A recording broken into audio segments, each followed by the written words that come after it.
Öncelikle Başbağlar katliamının yıl dönümünde şehit olan kardeşlerimizi bir kez daha rahmetle yad ediyorum. Sevenlerine ve yakınlarına da sabrı cemiller diliyorum. Bu katliamı yapan, bu katliama sessiz kalan, bu katliamda yardımcı olanları da kınıyorum ve lanetliyorum. Başbağlar katliamı PKK tarafından ve Türk Solu tarafından katliamın yapıldığı gün dağıtılan bildirilerde açıkça beyan edilmişti. Fakat bu tür katliamlar hele böyle yerlerde kesinlikle o dönemin derin devletin, istihbaratın vesaire yardımı olmaksızın yapılamaz. Bunu hepimiz biliyoruz. Bu yüzdendir ki bu katliamı yapanların bir kısmı yakalandıktan sonra hemen serbest bırakıldı ve beraat ettirildiler.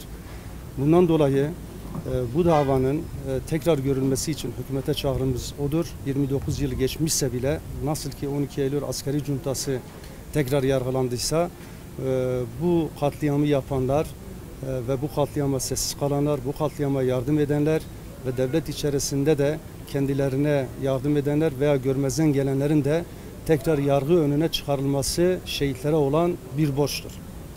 Bu konuda hükümetin adım atması gerekiyor. Hiçbir şey karanlıkta kalmaması gerekiyor. Her türlü imkan varken bugüne kadar böyle bir davanın tekrar açılmaması aslında büyük bir eksikliktir. Milletimizin birliği ve beraberliği üzerinde çok hain planlar işletildi. Yani 90'lı yıllar Türkiye'de faili meçhul cinayetlerin en yoğunlukta hissedildiği dönemlerden bir tanesi olarak tarihe geçmiş oldu. Özellikle ülkemize güven ortamını ortadan kaldırmak, milletimizin birlik ve beraberliğini hedef alan bu süreçleri biz 91, 92, 93'lü yıllarda da 93 itibariyle de hep beraber Türkiye'de ne yazık ki şahit olduk. Ve bu çerçevede de 93 yılında Başbağlar ilçemizde hain terör örgütü tarafından 33 tane vatandaşımız hunharca katledildi. Ondan hemen 2 gün öncesinde Madımak'ta olan hadiselerin bir misillemesi olarak Madımak'ta gerçekleşen o elim hadisenin sonrasında Başbağlar'da bu yani fiiliyatın gerçekleştirilmiş olması aslında Türkiye'de bir Alevi-Sünni çatışmasını meydana getirmek ve bu çatışma üzerinden bir mezhepçilik fitnesi üzerinden Türkiye'de yani Türkiye'yi bölmek isteyen şer güçleri ve odakları kendi planlarını onun üzerine inşa etmeye gayret gösterdiler. Elbette ki bunların üzerine sonuna kadar gidilmelidir. Bugün biz şehitlerimizin yanında olduğumuzu defaatle ifade ediyoruz. Şehitlerimize dualar gönderiyoruz. Ama şehitlerimizin yanında olduğumuzu söylemek ve bunun hakkını vermek ancak bu cinayetlerin açığa çıkması ve aydınlatılmasıyla ancak bunu yerine getirmiş olabiliriz. Dolayısıyla bugün Türkiye'de maalesef henüz açıklanamayan, aydınlatılmayan bütün faili meçhul cinayetler mutlaka açığa kavuşturulmalıdır. Başbağlar'da gerçekleşen bu hadiseden de özellikle Türkiye'nin hafızasında çok ciddi travmalar oluşturan, Türkiye'de hakikaten yani en acılı, en azılı katliamlardan birisi olan Başbağlar katliamını da mutlaka yapanlar açığa çıkarılmalı, mutlaka hukuken bunun üzerine gidilmeli ki bir daha böyle hadiseler meydana gelmesin. Başbağlar şehitliğindeyiz. 5 Temmuz 1993 yılında Başbağlar köyünde hain bir terör saldırısı sonucunda 33 tane masum vahşice katledilerek şehit edildi. Bu acıyı unutmamak için ve unutturmamak için Müslüman şehitlere sahip çıkmak, bir daha böyle katliamların olmaması için onların her yıl anıyoruz, anmaya devam edeceğiz ve inşallah bunu unutturmayacağız.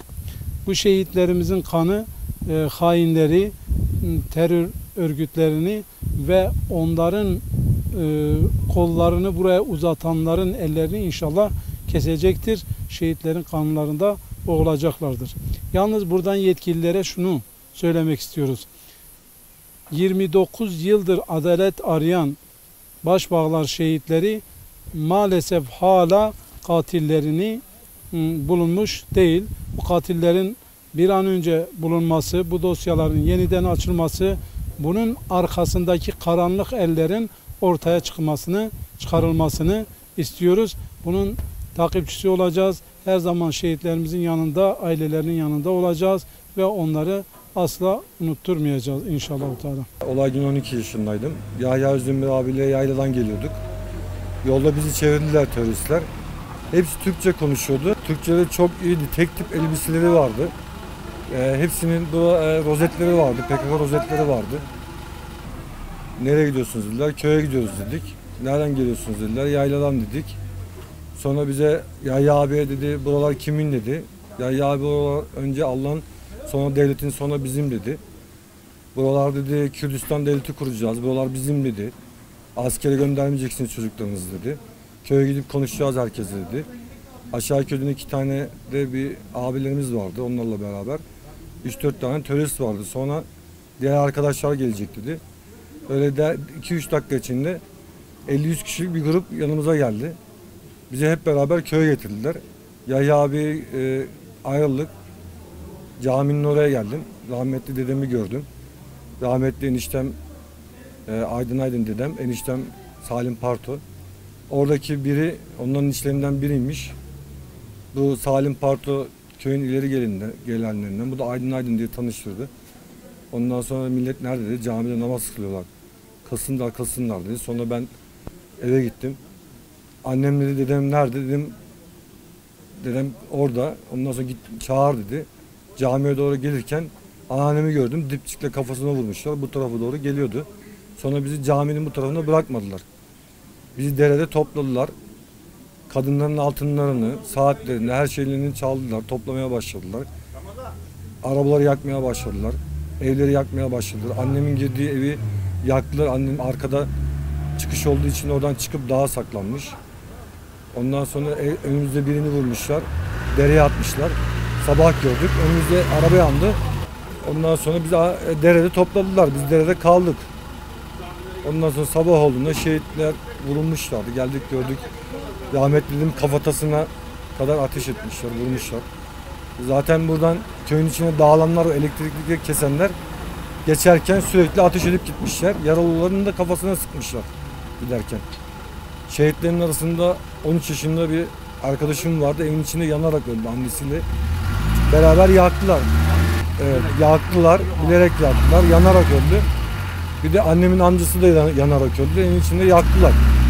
Annem de evden arka çıkış olduğu için kaçabildi. Asker saat öğlen bir gün sonra bir gibi yani akşam 9'da 8'de akşam ezanı okunuyor.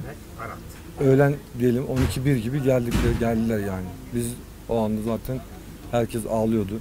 Kamyonlarla geldiler, şehitlerimizi taşıdılar, zaten resimleri de var.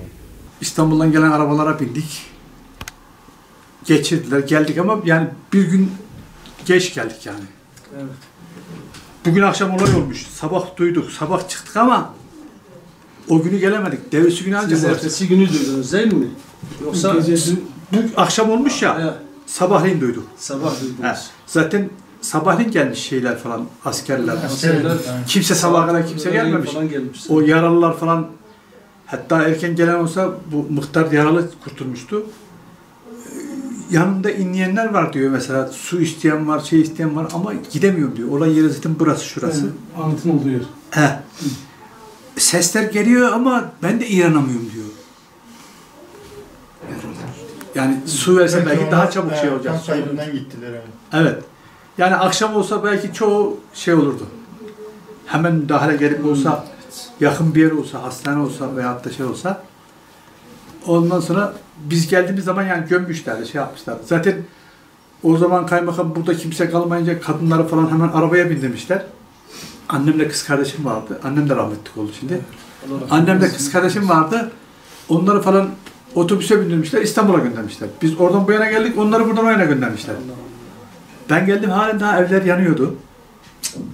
Evler yanıyordu. Jandarma bırakmıyor yaklaşma. Yani içinden belki bir şey kurtarma gibi bir şey aklımıza gelmez de yani mesela. Jandarma bırakmıyor. Sonra bizi de geri gönderdiler. Size Allah razı olsun. Allah şehadetini kabul etsin. Memnun oldum. Teşekkür ediyorum. Yolunuz düşerse beklerim. Diyarbakır, Elazığ. Fark etmiyor.